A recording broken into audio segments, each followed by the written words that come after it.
Seemtirnak atumpi pasari.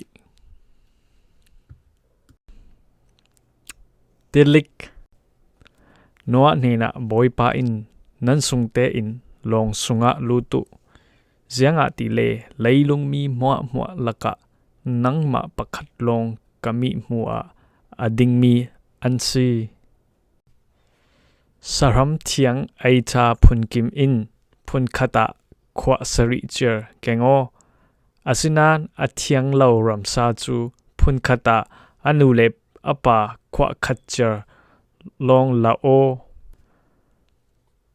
Vate khal apun kim in pun kata kwa sari jer in kengo. Himi pol chu leilung i jitha saltu dinga ansi. Dui nu nisari a leilung para nisom li le zan som li sung rua kasur ter dingi katwa cha anung mi mua mua asiat swa thlu dinga si tia ati chule boipa i thupek vek chek chi in noa chu atwa the tilik athok teka noa chu kumzaruk asi anupi le afate pol le anupi pol thon tilik isin himdinga long sunga anlut ramsa le vate athiang sise thiang lo sise apun kim in anu pakhat le apa pakhat chir pachani thupek vekin noa thon long sunga anlut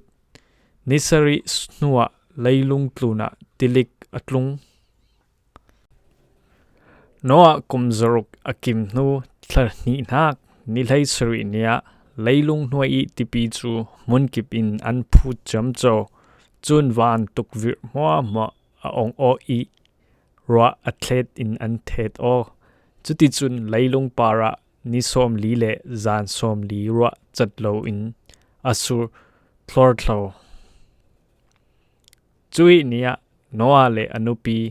afa le pathum set ham le jafet le anupi pol chu long sunga anlut anma thon mun khata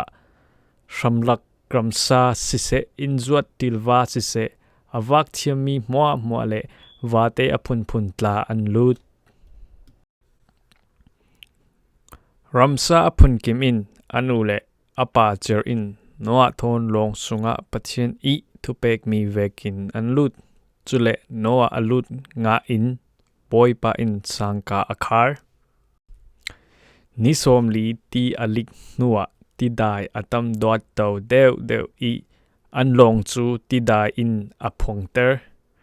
ti dai athuk deu i ti dai para long chu aphon telek chu athuk sin sini tlang sang big pol khal akhu thlu